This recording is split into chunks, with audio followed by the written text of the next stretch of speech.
ვიფიქრე, რომ ძალიან საყვარელი იყო გოგონებისთვის, რომლებსაც აქვთ სტიკერები, რომლითაც შეგიძლია გვერდების მორთვა. ფიქრობ, რომ ასეთი ტანსაცმელი ტალიბანის პირობებში სტიკერების წიგნებში დაშვებული იქნება? არა, გოგო, არა, არ იქნება. ჩვენ რეალურად გავიცანით Snapchat-ზე 2024 წლის ივლისში და რეალურ ცხოვრებაში მხოლოდ 2024 წლის დეკემბერში შევხვდით. რას გულისხმობ, ანუ ავღანელმა მამაკაცმა სოციალურ ქსელში გიპოვა და დაგარწმუნა, რომ მასთან გადასულიყავი. მგონი ის სიტყვა, რასაც ვეძებ არის, რა ორიგინალურია. ქალებს პირდაპირ არანაირი უფლება არ აქვთ.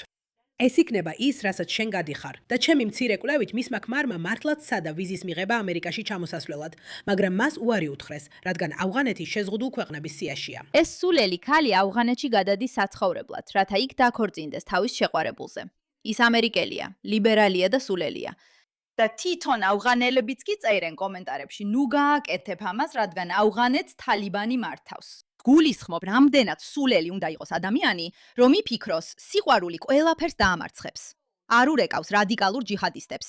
მოდი ვნახოთ რა ხდება. ამერიკელი ქალი ეხლა ინტერნეტში ძალიან ვირუსულად გავრცელდა, რადგან ის, დამითმეთ ყურადღება, ავღანეთში გადადის საცხოვრებლად თავისი ქმრის გამო, რომელიც ონლაინ გაიცნო. ასე სულელურად. პირდაპირ ასეა. ის იღებს დოკუმენტაციას ავღანეთისთვის. ამჟამად ავღანეთი თალიბანის კონტროლქვეშაა. გავახსენებ ყველას, რომ ავღანეთი ამერიკელებისთვის მოგზაურობის აკრძალულ სიაშია. მაგრამ ეს გოგო ორმაგად და სამმაგადაც კი აძლიერებს თავის გადაწყვეტილებას ავღანეთში გადასვლაზე.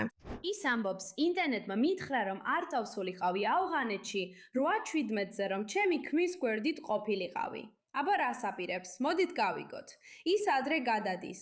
შევცვალე თარიღი 8-3-ზე, რადგან ძალიან მომენატრა. ზოგჯერ რაღაცას ხედავ და გინდა უბრალოდ გამოხვიდე ინტერნეტიდან და აღარ იყო იქ.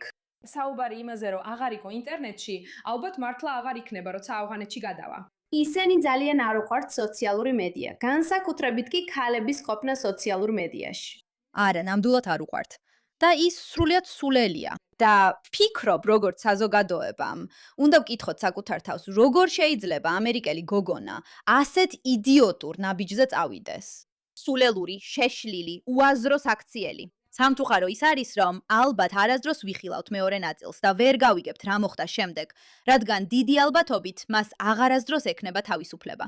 მაგრამ ნუ იდარდებთ ამაზე მეგობრებო, რადგან ინტერნეტმა უთხრა, რომ არ გაეკეთებინა რაღაცა, ასე რომ ის მაინც გააკეთებს ამას.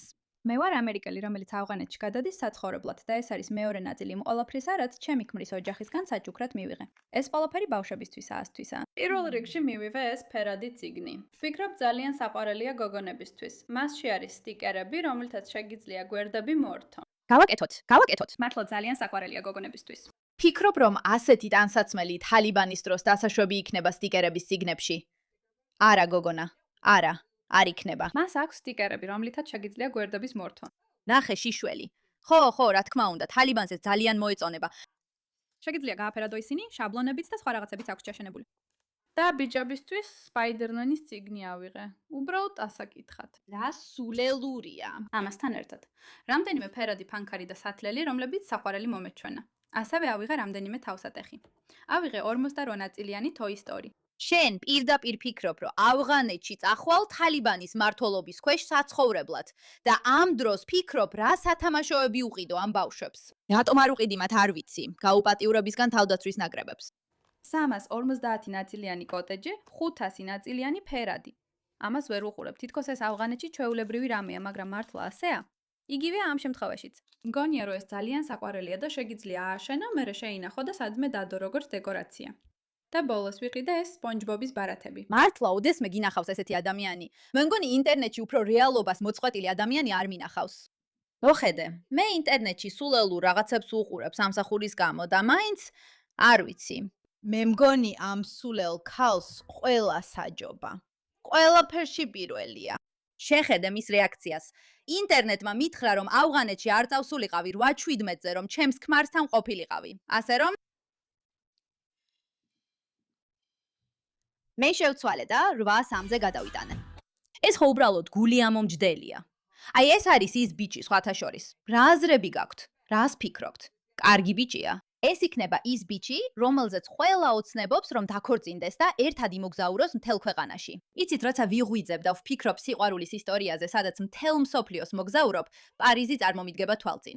ავსტრალიაც წარმომიდგება, თუმცა ეხა ავსტრალია ცოტა ავღანეთს გავს. იტალიაც წარმომიდგება რაღაც შორეული, რაღაც სექსუალური, რაღაც ლამაზი. თალიბანს ნამდვილად არ წარმოვიდგენ, რადგან სულელი არ ვარ.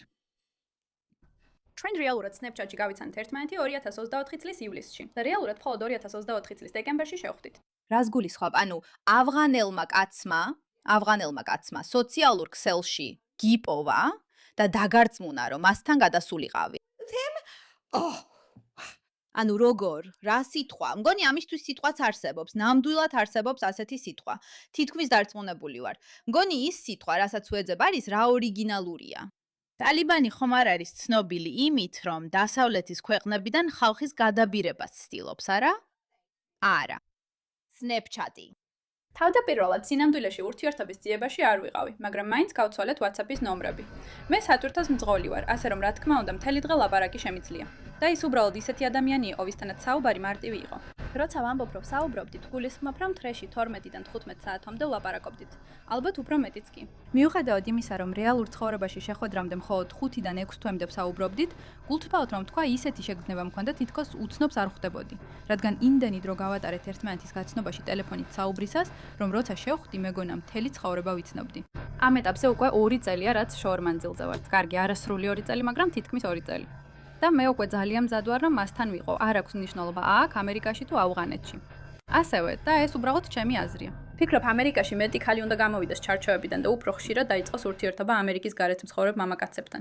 დიახ, იპოვეთ იტალიელები, ევროეპელები, მაგრამ ნუ დაიწყეთ ურთიერთობას თალიბანთან. არა, არ გააკეთოთ ეს. ეს სულელური იდეაა. მეტი მამაკაცი ამერიკის გარეთ. რაც გინდა ის გააკეთა. იმიტომ რომ მგონია, რომ მამაკაცები აქ ამერიკაში უბრალოდ არ არიან ის, ვინც გჭირდება. ეს Red Pill-ის კონტენტი, ეს 50-50 ურთიერთობები, მე ამას ვერასდროს ვიგებდი. და მგონია, რომ სხვა ქვეყნებიდან მამაკაცები სხვა ღირებულებებით არიან გაზრდილები, განსაკუთრებით ოჯახის მიმართ. ხო, აი ესე ბამ. ლოცა არ გისმენენ.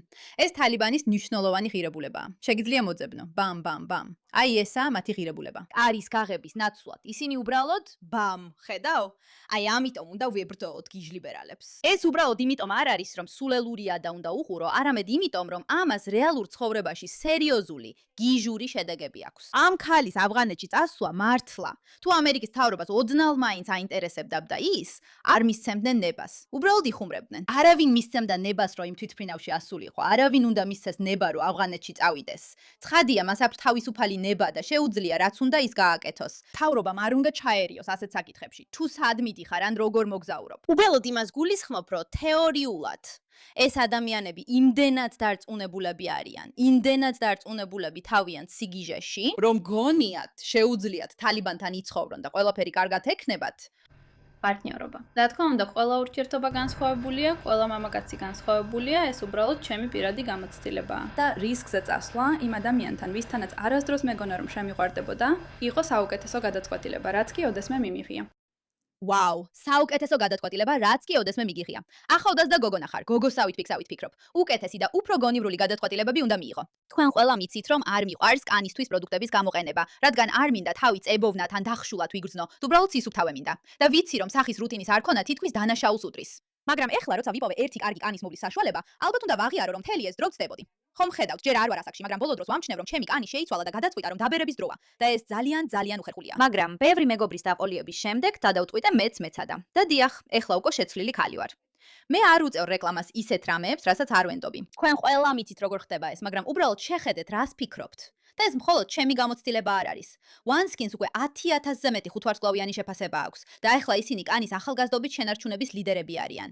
უნდა გაგაფრთხილოთ, რომ ინტერნეტში გავრცელებებული მოსაზრებისგან განსხვავებით, უკეთესი კანისთვის ნამდვილად არ გჭირდებათ რთული რუტინა. მეტი ვიდრე 10 წლიანი კვლევის შედეგად შექმნილი OneSkin OSO ერთი პეპტიდი დამტკიცებულია, რომ მიზანმიმართულად ებრძვის ასაკის ხილულ ნიშნებს, რაც დაგეხმარებათ ახლა და ასაკთან ერთად უფრო ჯანმრთელი კანი გქონდეთ. შეზღუდული დროით სცადეთ OneSkin-ი. 15%-იანი ფასდაკლებით გამოიყენეთ კოდი MEIRA ვებგვერდზე oneskin.co/meira. ეს ნიშნავს 15%-იან ფასდაკლებას ვებგვერდზე oneskin.co კოდით MEIRA. შეძენის შემდეგ გითხავენ, საიდან გაიგეთ მათ შესახებ. გთხოვთ. მხარი დაუჭირეთ ჩვენს გადაცემას და უთხარით, რომ ჩვენ გამოგიგზავნეთ.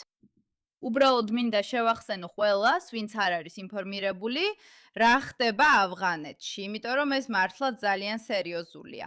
მე თქვენ გვერდით ვარ. ახლა ხან ნახე ამ ახალგაზრდა ქალის ვიდეო, სადაც ის საუბრობს, რომ ამერიკიდან ავღანეთში გადადის. ავღანეთში, იმ ავღანეთში, რომ იყოს თავის მეუღლესთან ერთად. ვათვალიერებ კომენტარებს, რომ დაურწმუნდე, არაფერი გამომრჩა. კომენტარებში ავღანელი ქალები წერენ მას, გოგო, არ გააკეთო ეს, არ გააკეთო. და ის აქ ამბობს, მიყევით ჩემს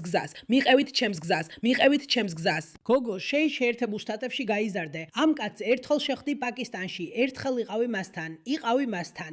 გულისხმობ ეს ფსიოფს გავს. გონია რომ ეს უბრალოდ ყალბი AI ანგარიში ან რაღაცა მსგავსი. არა AI ანგარიში, მაგრამ უბრალოდ ყალბი ავღანეთის ანგარიშია. რომ სცადონ და თითქოს დაარწმუნონ ამერიკელი ქალები, რომ ასე მოიქცნენ. ანუ ეს ხდება აქ. აპირებ ავღანეთში გადასვლა, სადაც ქალებს პირდაპირ არანაირი უფლება არ აქვთ. რაც არ უნდა იყოს კულტურული შოკის იქით, სწორედ ამას გადაიტან. და ჩემი მცირე კვლევით მისმა ქმარმა მართლაც სადა ვიზაზე განაცხადის გაკეთება, რომ აშშ-ში ჩამოსულიყო, მაგრამ მას უარი უთხრეს. იმის გათვალისწინებით, რომ ავღანეთი შავსიაშია და ის ფაქტი, რომ იორდანია გაქვს როგორც ვარიანტი, ამასაც კი არ გირჩევდი, მაგრამ ის, რომ იორდანია გაქვს არჩევაში და მაინც ავღანეთისკენ იხრები და იორდანიას არაფერს ვერჩი. უფრო იმიტომ ვამბობ ამას, რომ შენ აშშ-ში გაიზარდე, სადაც ტრადიციები, კულტურული ნორმები, ყველაფერი ასე განსხვავებულია. მართლა ვერ ვხვდები, როგორ შეგიძლია ასე იფიქრო. ეს უბრალოდ ასეა, რომ ჩვენ როგორც ქალებმა მართლა უნდა ვისწავლოთ მოსმენა და ჩვენი გონიურულობის გამოყენება. ჰავს სხვა ქალები, რომლებიც გაძლევენ გამოცდილებას, გაძლევენ ცოდნას, გაძლევენ ინფორმაციას, ხო ასეა, რომლებსაც ეს ყველაფერი საკუთარ თავზე აქვთ გამოცდილი. და შენ ირჩევ თვალის დახუჭვას, ირჩევ იგნორირებას, იმიტომ რომ ძალიან გიყვარს, მაგრამ ასეა, სიყვარული ვერ გიშველის, როცა იქ აღმოჩნდები. რამდენჯერ გვსმენია ადამიანებისგან, რომლებიც დაქორწინებულები არიან, 10 წლეულებია ერთად არიან, რომ გვითხრეს, სიყვარული საკმარისი არ არისო? როგორ აპირებ, რომ შენი სიყვარული დაამარცხებს იმ სოციალურ ნორმებს, რომლებიც არსებობს, იმ რაღაცებს, რასთანაც შეჩვეული არ ხარ? როგორ აპირებ, რომ შენი სიყვარული გადაფაროს თალიბანის წესები, რეგულაციები და ტრადიციები? შენ ამბობ, რომ ყველაფერს გვაცნობ, გოგო, შენ ინტერნეტზეც კი ვერ იქნები. უკვე ვიცი როგორ წავა ეს ყველაფერი, რადგან უკვე დავდე პოსტი ამერიკელი ქალის შესახებ, რომელიც ავღანეთში წავიდა, რათა გაეგო რა უფლებები აქვთ აქ ამერიკაში, რაც არ აქვთ ავღანეთში. და აი ეს ვიდეო, ნახეთ. 2025 წელს ავღანეთში მართლა ასეც უდადაა საქმე. მე თვითონაც ქალი ვარ და აქ ჩამოვედი, რომ მეტი გამეგო და აი რაც გავიგე. აი 5 რამ, რაც დღეს ავღანეთში ქალებისთვის აკრძალულია. პირველი, ქალებს არ აქვთ უფლება გამოჩნდნენ ან ისაუბრონ მედიაში, ტელევიზიაში, რადიოში ან ჟურნალისტიკაში. ან სოციალურ მედიაში. გოგოებო, უბრალოდ დაიმახსოვრეთ ეს. ქალებს ასევე ეკრძალებათ მეჩეთში ლოცვა და მათ სახლში უნდა ილოცონ. ქალებს ასევე ეკრძალებათ მე-6 კლასის შემდეგ განათლების მიღება. ქალებისთვის ასევე აკრძალულია პარკებში სიარული და ვარჯიში, რაც მათ ბევრ ღია სივრცეში გადაადგილებას უზღუდავს. და ბოლოს, ქალებს რესტორნებში მხოლოდ სპეციალურად მათთვის განკუთვნილ ადგილებში შეუძლიათ სადილობა. ასე რომ, თქვენს კითხვაზე პასუხად, დიახ, ავღანეთში 2025 წელს ქალთა უფლებების მდგომარეობა მართლაც ასე ცუდია. აი ასეა. მიუხედავად ამისა, ამერიკელი ქალები მაინც მიდიან ავღანეთში. გააკეთეთ ეს. მართვა გულს მტკენს. ის ვიდეო გულს მტკენს. ეს აბსურდია და ადვილია დასცინო სულელ ამერიკელებს, რომლებიც იქ მიდიან, რადგან რატომ უნდა აირჩიო ეს? მაგრამ ვერ უწყვეთ ფიქრს ყველა ავღანელ ქალზე, რომლებმაც ეს არ აირჩიეს, რომლებიც ვერ იღებენ განათლებას, ვერ გადიან გარეთ, ვერ ლოცულობენ იქ, სადაც სურთ, ვერ მიდიან პარკებში, ვერ შეზღუდვები ავღანელი ქალებისთვის სიგიჟეა. და ის ფაქტი, რომ საზოგადოება მოახერხა და დაარწმუნა საკუთარი ქალები, რომ მათი საზოგადოება, ამერიკული საზოგადოება, ავღანეთზე უარესია, რომ სიყვარული ყველაფერს ძლევს. უბრალოდ გონებაში არ მეტევა ეს ყველაფერი. გმადლობთ ამ საკითხზე თქვენი ყურადღებისთვის.